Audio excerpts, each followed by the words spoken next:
quiero de inmediato invitar al próximo expositor, que en este caso es Óscar Miranda, que es ingeniero agrónomo y agricultor. Y Óscar Miranda nos va a hablar justamente sobre el riego eficiente, pero ahora para la pequeña agricultura. Así que, Óscar, te invito a prender cámara y micrófono. Ahora, Óscar, sí, voy a dejar de dar aquí mi monólogo y te voy a pasar la palabra a ti para que nos cuentes sobre el manejo del riego en la agricultura. ¿Me escuchas, Óscar? Perfectamente bien, Anika. Buenos días. Gusto saludarte. Bueno, un gusto. Saludo a todos los asistentes al seminario. Así que estamos listos para empezar. Perfecto, dale nomás. Ahí ya está tu presentación, así que estaríamos listos. Perfecto. Bueno, lo que yo les voy a relatar en la semana son, como el nombre lo indica, pequeñas tecnologías de bajo costo para las pequeñas agriculturas de riego. Esta charla está basada fundamentalmente en la experiencia que yo tuve durante los años que trabajé en línea,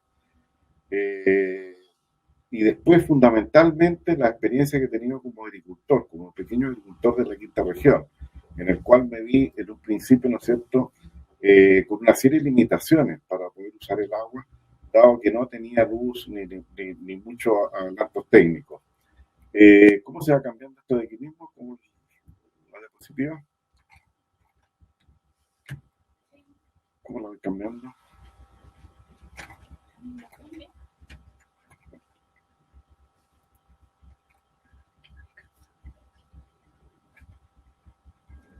Yo aquí, ahí. María Jesús. Ya. Bueno.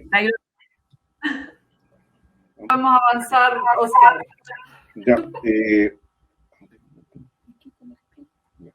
Bueno, ya todos conocemos durante los últimos 10 años la situación que ha estado en el país. Yo me he quedado corto, dice que 116 comunas rurales ya están afectadas por problemas hídricos. En este momento hay más de 200 comunas que están afectadas. Las causas para el Consejo de Política de Infraestructura, el CPI, en el cual participan los ex ministros de Agricultura y los ex presidentes de la República, dice que son multivariables, es decir, hay numerosos factores que están afectando. Por las visiones, por ser para la Dirección de Obras Hidráulicas, para la DGA, la Dirección General de Aguas, ellos consideran que esta situación se debe a una disminución de las precipitaciones, lo cual ha traído una baja considerable, ¿no es cierto?, en los caudales de los ríos. Ellos proponen construir obras de acumulación, mejorar la gestión del recurso, aumentar la eficiencia del uso de agua y también explotar nuevas fuentes, como son la desalación, el reuso de las aguas, recarga de acuíferos, etcétera, etcétera.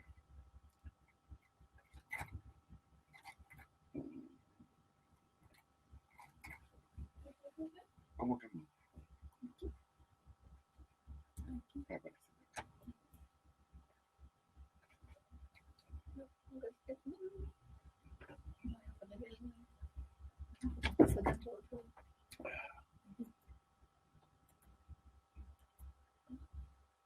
Ya, para la Fundación Chile, por ejemplo, no, anterior. Ya, por ser para la Fundación Chile, una de las causas que dicen ellos atribuyen esto a la mala gestión de recursos a nivel de las cuencas. Ellos atribuyen que prácticamente el 44% del problema hídrico se debe a una apropiada gestión, por ser un factor de tipo institucional. En Chile, como ya hemos visto en otras charlas, existe una cantidad increíble de instituciones que se dedican al agua. Entonces no es como en el caso de Israel, de que está todo centralizado en una sola institución, y esa institución es la que toma la directiva. Otro dice que el crecimiento excesivo de la población, efecto de contaminación, etcétera, etcétera. En cambio, para la Universidad del Desarrollo, ellos atribuyen esta situación exclusivamente a un problema de que el mercado de agua no ha funcionado de forma adecuada.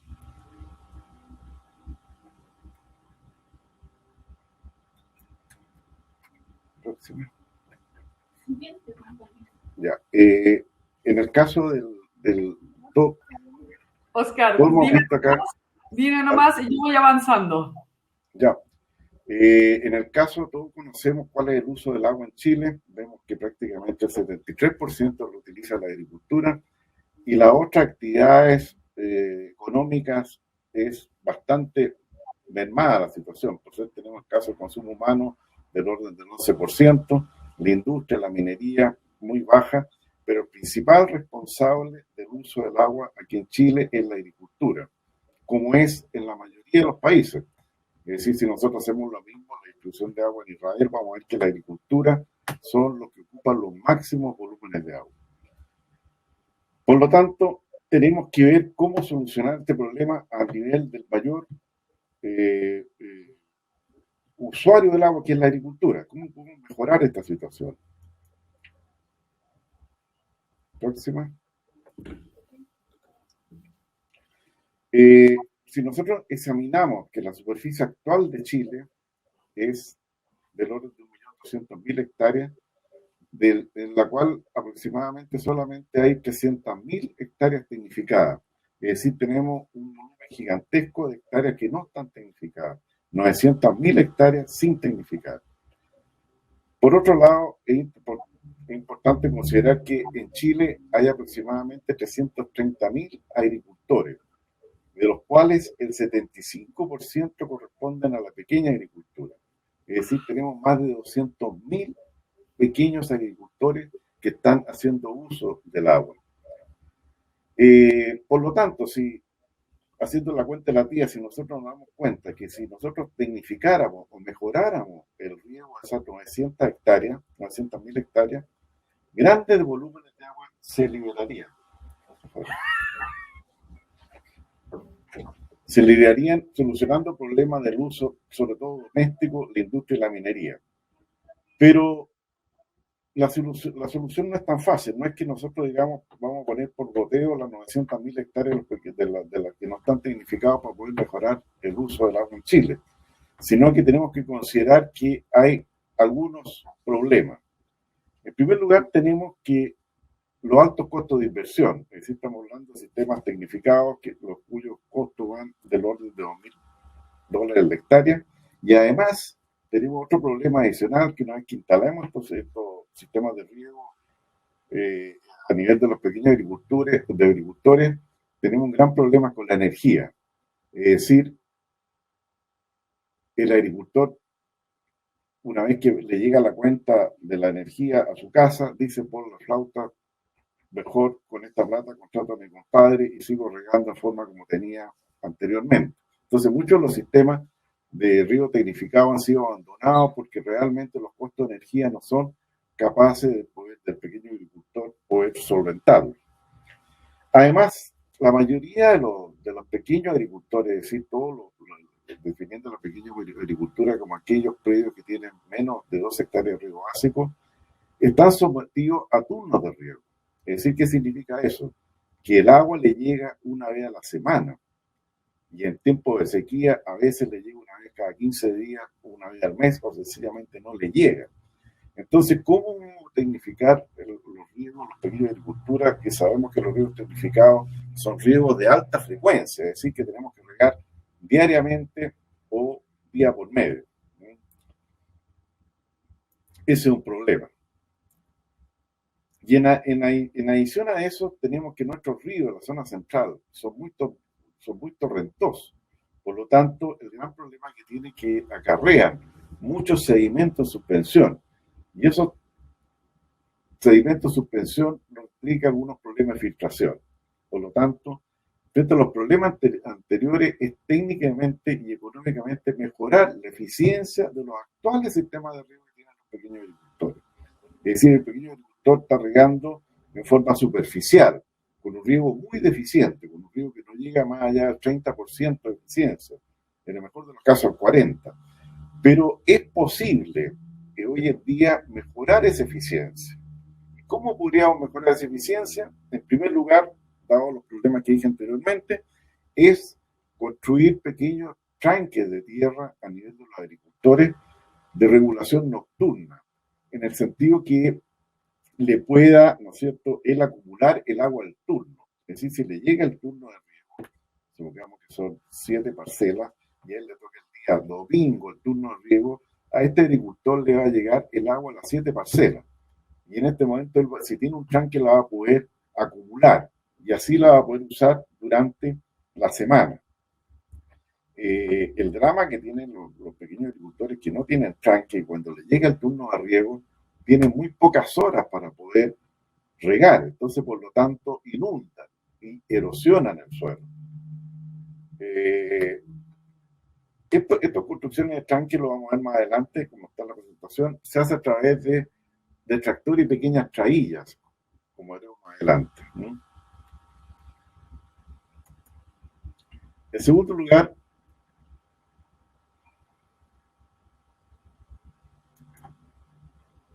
ahí hay una fotografía de un tractor con una trailla, e incluso más abajo aparece la pala Way. La pala Way es una especie de trailla que está tirada, como su nombre lo indica, inicialmente por bueyes, o bien puede ser tirada por un caballo percherón. Gran parte de la obra de acumulación en este país, en Chile, fueron hechos con estas palas Way. Es decir, es un mecanismo, es una herramienta que permite cortar, cargar y después distribuir el suelo. Y a su vez se va compactando con el paso de la maquinaria o viene con el paso o el pisoteo de los animales. Gran parte, como les decía yo, de la obra hidráulica en Chile, sobre todo los tanques, fueron construidos a principios del siglo XX con este tipo de estructuras.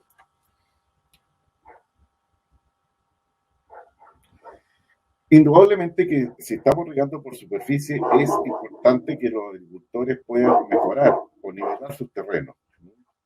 Y lo que hacen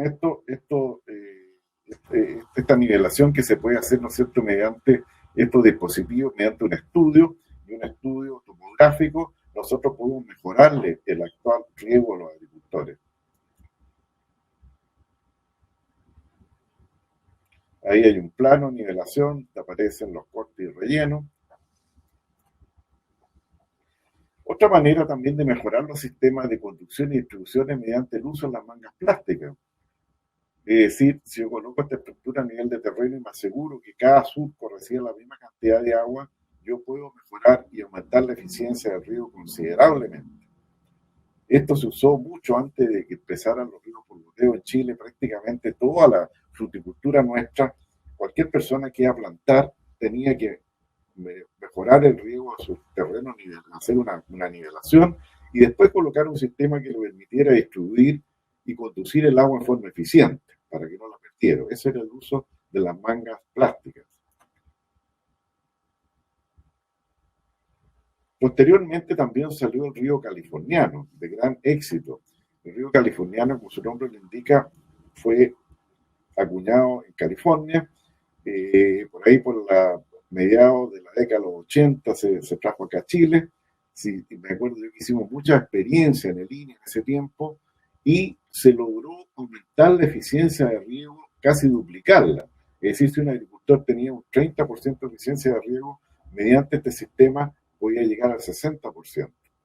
Durante el último tiempo, Línea nuevamente ha retomado este asunto del riego californiano, ha hecho una experiencia muy interesante en la sexta región, sobre todo en el cultivo de maíz y en algunos frutales, y también la Universidad de Talca ha hecho experiencias con este sistema, mejorando los sistemas superficiales, y han llegado a cifras cercanas al 60%. Hace poco tiempo, una entrevista a un colega que trabaja en la Universidad de California, en el proyecto Corfo, Davis, aquí en Chile, ellos hablaban que con este sistema se podía llegar hasta un 70%. Ustedes comprenderán que si estamos hablando que la eficiencia promedio de esas 900.000 hectáreas que están sin tecnificar tiene una eficiencia del orden del 30%, si yo lograra aumentar al doble la eficiencia, liberaría grandes cantidades de agua para poder satisfacer las otras necesidades de los sectores productivos, como es, ¿no es cierto?, por supuesto, el uso del agua a nivel humano y, por supuesto, también la minería y la industria. La próxima. Ahí usted tiene un ejemplo de un sistema río californiano que puede ser superficial mediante tubería de PVC o también puede ser subterráneo. Eso era técnica que la implementó Benilit hace bastantes años y como yo les decía, en línea durante los últimos años lo ha ido rescatando. También tenemos el caso de la sequía nivelada, que uno puede nivelar la sequía, colocar una estructura, unos tubos, y ciertos tubos los pone a la misma distancia con respecto al agua, todos los tubos botan la misma cantidad de agua. Bueno, y como ya tenemos solucionado, ¿no es cierto? El pequeño agricultor le hemos emparejado su terreno, le hemos puesto un sistema que le permita distribuir y conducir mejor el agua, y ahora cómo él maneja el riego. Entonces, lo importante es poder manejar la frecuencia del riego, cada cuántos días tiene que regar sus frutales o cada cuántos días tiene que regar sus tomates. Entonces, en esto, la información que necesitamos es determinar la capacidad del estanque, tal como se refería el colega Flores en la charla anterior. Nosotros determinamos la capacidad de estanque. Por otro lado, sabemos cuál es la evaporación. La CNR tiene mapeado todo el territorio chileno, por lo tanto nosotros podemos sacar perfectamente bien cuál es el valor de la evaporación y usamos un factor de cultivo del orden de 0,75, que prácticamente ese factor la podemos aplicar a la mayoría de los frutales, la mayoría de los cultivos, con excepción probablemente del kiwi y la alfalfa. Por lo tanto, el número de días que vamos a determinar entre riego, sencillamente lo hacemos dividiendo, ¿no es cierto?, la capacidad de estanque al 50% de humedad aprovechable, dividido por la evapotranspiración del periodo. Entonces, la evapotranspiración del periodo lo sacamos a multiplicar la evaporación que nos da la CNR por el factor 0,75. Hay otro sistema que ayuda también mucho, que es un sistema táctil, que uno determina la textura para ver si realmente el suelo le falta agua, está con exceso, o saber cuánto regar. Yo menciono acá los anexos porque este es un estudio que trae los anexos donde se forma, hay una minuta explicativa. Y los tiempos de riego, nosotros lo calculamos de forma más de una práctica, es tirando el agua, ¿no es cierto? Y una vez que llega al final, reducimos el caudal y lo dejamos distintos tiempos. Por ser una prueba sería echar el agua por los surcos y cortarlo una vez que llega al final. Otro es dejarlo el doble el tiempo, otro el triple el tiempo y así sucesivamente. Y al cabo de 48 horas hacer un hoyo en la mitad de la tirada del surco. Si los surcos tienen 100 metros o 120 metros, hacerlo a los 50 metros y ver cuánto ha penetrado el agua en cada uno de esos tiempos. Y adoptar, ¿no es cierto?, como tiempo de riego aquel que moje la zona de raíz. Es decir, la zona de raíces para los frutales, la mayoría es 1 metro, con excepción de los nogales, y para la mayoría de los cultivos está entre 60 y 70 centímetros. Y por supuesto que lo anterior tiene que ser acompañado por un programa de capacitación.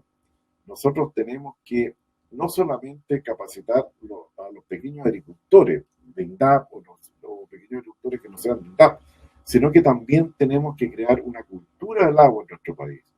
La idea es que nosotros, a nivel de los infantes, los niños, que son los que más tienen, los que son más receptivos, empezar a crear una cultura del agua, es decir, programas que puede ser a nivel del Ministerio de Educación, ¿no es cierto? Nosotros podríamos, a lo mejor la gente que trabaja en riego, tanto el Ministerio de Educación, de Agricultura, poder capacitar a los profesores, partir con eso a los profesores primarios, y posteriormente, ¿no es cierto?, los profesores primarios poder crear una cultura del uso eficiente del agua a nivel nacional. Por lo tanto, ¿qué conclusiones podemos sacar? Que la responsabilidad, ¿no es cierto?, para poder mejorar el uso del agua en Chile recae en nosotros, en la agricultura, dado que es el mayor usuario del agua, sobre el 75%. En segundo lugar, solo hay un 25% de la superficie aproximada bajo riego, o sea, del 1.200.000 hectáreas, a lo más nosotros tenemos el orden de 300 a 350.000 hectáreas bajo riego tecnificado. ¿Qué significa eso? Riego por goteo, por microexpresión, riego de alta frecuencia. Pero tenemos una gran masa de hectáreas que no están tecnificadas. Y ya sabemos ya que nosotros, por razones de costo, tanto a nivel personal de los pequeños agricultores como a nivel del Estado, no podemos tecnificar las 900.000 hectáreas por goteo.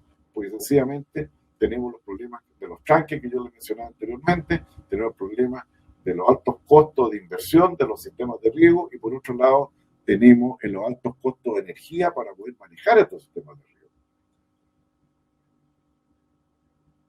Y también podemos decir que es técnica y económicamente factible mejorar los actuales sistemas de riego que tienen los agricultores basados en la experiencia que tuvimos por ahí en la segunda década de los años 80 con los sistemas de riego en centros superficiales mejorados, ya sea vía mangas plásticas, vía secas niveladas, vía río californiano. Y sobre todo ese río californiano que olvidé mencionar, que es el río californiano intermitente. Es decir, que yo pongo el agua en los surcos y la corto cuando el agua se chanta y sigo con el surco del lado o los surcos del lado. Y la vuelvo a poner una vez que se infiltra. Con eso se logran avances realmente importantes y además la eficiencia de uso del agua prácticamente se duplica. Es decir, nosotros con un sistema de riego californiano intermitente podríamos llegar a una cierta eficiencia cercana al 60%. O sea, podríamos duplicar las actuales eficiencias que tenemos en el país. Como hemos visto en las demás charlas, casi todos han hablado de la tecnificación. Yo ahora como agricultor, y probablemente que todas estas cosas las he ido superando, tengo sistemas de riego altamente eficientes, tengo sondas, tenemos sensores, todo lo que es la nueva tecnología, pero hay que considerar una cosa, que en eso incluso nos ha repercutido a nosotros, a muchos agricultores ahí en la quinta región, que en la medida que nosotros vamos restringiendo los riegos, o regamos justamente con lo que necesita la planta, tenemos un gran problema que se está notando hoy día, que es la salinización. Yo en las parcelas que tengo hemos encontrado que debido a la sequía de los últimos tiempos, el agua de muchos acuíferos se ha ido un poco aumentando su contenido salino. Por lo tanto, si con esa agua que ha aumentado unos pocos puntos el contenido de sales, ¿no es cierto?, sobre todo carbonato y bicarbonato, si regamos muy a justo, vamos a ir salinizando los suelos. Y para eso tenemos que, lo cual se ha dado poco énfasis, digamos, en las charlas que ha habido acá en esta GRIP, en lo que es la fracción de lavado. Es decir, que nosotros, desgraciadamente, tenemos que aplicar una cantidad extra de agua, que puede ser un 5, un 10% más del agua que necesita el cultivo para poder lavar, porque si no vamos concentrando la cantidad de sales en la zona de raíz. Eso es lo que me aporte para esta charla, Ánica. Si hay preguntas, gustoso, se las trato de contestar. Muchas gracias, Oscar. ¿Me escuchas? Perfectamente bien. Qué bueno que justamente al final pusiste ese punto que era una de las preguntas que hay, que no solamente tiene que ver con el problema de la salinización, sino que también hay otro tema que está relacionado un poco con lo que vimos también en la primera charla, que es el tema del suelo de por sí. O sea, un suelo, digamos, rico en materia orgánica, microorganismos, etcétera, necesita un cierto nivel de humedad para mantener esa vida bajo el suelo, para decirlo de alguna forma. Entonces, la pregunta también va por ese lado. Más allá de la salinización, ¿tú cómo ves el hecho de estar restringiendo cada vez más el riego desde el punto de vista de la calidad de los suelos? No, indudablemente, como vimos en el suelo, o sea, el suelo es fundamental para el crecimiento de las plantas. Nosotros necesitamos un suelo que tenga mucha actividad microbiológica, sobre todo. Entonces, si nosotros restringimos los suelos, estamos restringiendo la humedad, estamos restringiendo todos estos bichos que son beneficiosos, hongos, bacterias, que ayudan mucho. Pero principalmente, además, estamos aumentando el contenido de sales. Y al aumentar el contenido de sales, por supuesto que también afectamos a estos microorganismos. Por lo tanto, nosotros tenemos que estar con un suelo cercano a un pH neutro, un pH 7.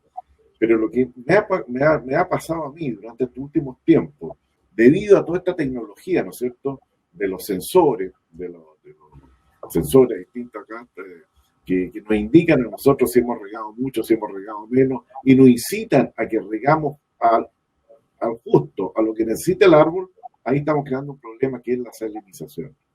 Yo he aumentado el contenido salino de mi suelo, no hemos dado cuenta y ahora estamos, a pesar de la sequía, tenemos que cada 3 o 4 riegos dar un riego más grande para poder lavar.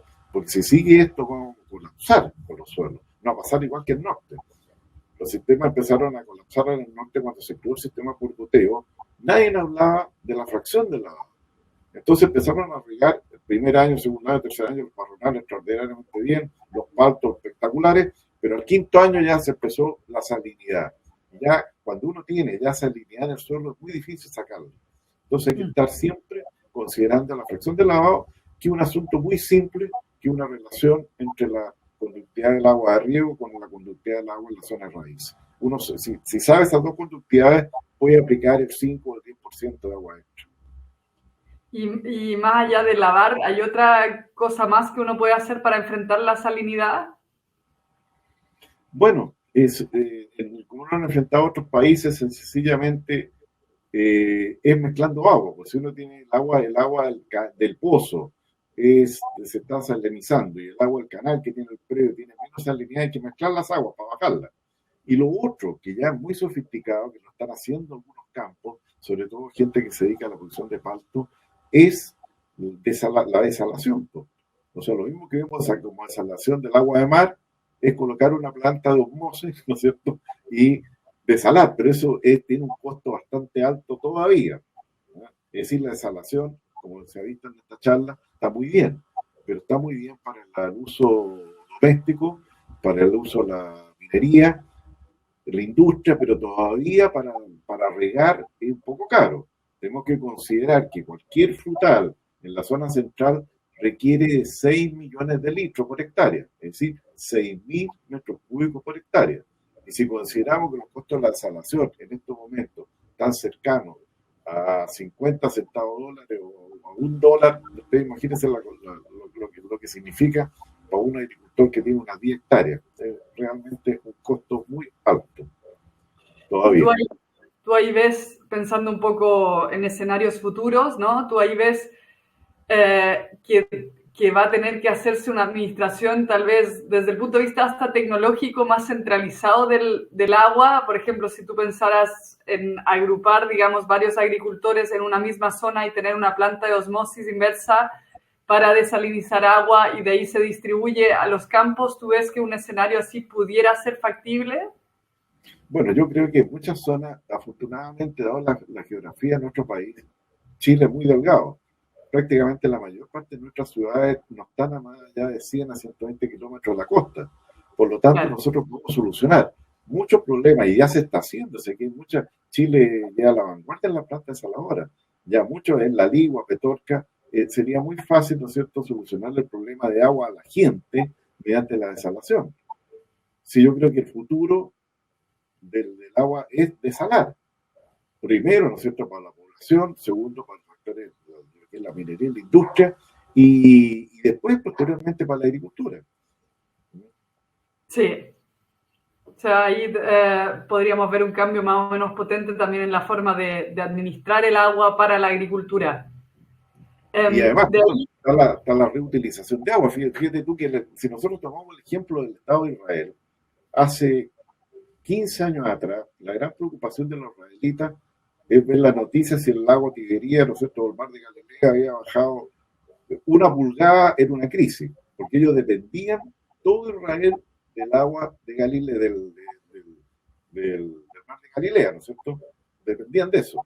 Pero hoy día Israel, con la desalación, con la reutilización de agua, prácticamente está utilizando, ¿no es cierto?, del mar de Galilea del orden del 50%. El 25% lo está desalando y el otro 25% lo está reutilizando. Por lo tanto, Israel ya solucionó su problema hídrico. Sí. Nosotros, con nuestra costa que tenemos, el problema de la sequía futuro va a ser un problema económico. Aquellos países que puedan tener plantas desaladoras, muy bien, pero países probablemente pobres, del tercer mundo, en África, no sé qué les va a pasar, porque no tienen los medios para poder solventar esta falta de agua. Sí, sí. Y ahí ya llego a la última pregunta, Óscar, si no me van a matar por temas de tiempo. ¿Tú cómo ves? O sea, una cosa es todo este conocimiento que está. ¿Qué ha sido tu experiencia para realmente poder capacitar a los pequeños agricultores y hacer que estas herramientas se apliquen en terreno y se logre aumentar el nivel de eficiencia al 60% más o menos que tú indicas que se puede lograr con estas simples medidas que nos expusiste? Mira, yo creo que ya de todos los años de circo que llevan este asunto, he visto cada vez que hay sequía, INDAP se vuelve loco, compra coliza de pasto, lo empieza a repartir a los agricultores, empiezan los carros de argía, la misma cosa. Yo creo que el asunto va más allá de capacitar a los pequeños agricultores. Pero lo que tenemos que hacer aquí en Chile es crear una cultura del agua, una cultura a nivel de la población. Y lo más fácil y lo que son más receptivos para esto son los niños, vuelvo a repetir. Nosotros tenemos que hacer una cultura de agua a nivel de prácticamente la prebásica, de los colegios. Los niños, mira, te voy a hacer un ejemplo.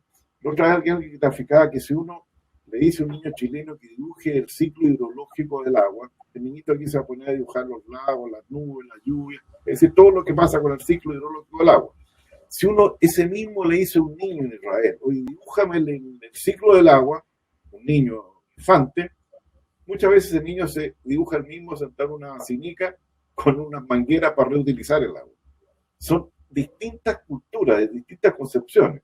Nosotros acá, prácticamente todo nuestro código de agua se hizo cuando había abundancia de agua, pero no estamos preparados para una falta de agua. Y para estar preparados para una falta de agua, nosotros no lo vamos a poder solucionar en esta generación. Va a tener que ser un asunto paulatino y discreto, educando, ¿no es cierto?, a nuestra juventud. Si nosotros educamos a nuestros niños, la cosa va a cambiar. Una vez que existe esta cultura del agua. Sí. Me parece perfecto este statement final para terminar tu exposición, Óscar. Te agradezco un montón de también resaltar la importancia en cantidad de hectáreas y por ende en manejo de la pequeña agricultura, que sigue siendo la que ocupa el mayor espacio en todo Chile. Así que muchísimas gracias y qué bueno que resolvimos los problemas técnicos al inicio. Así que te deseo un buen resto de día. Y ahora, gracias, Óscar, que estés muy bien. Nos vemos, adiós.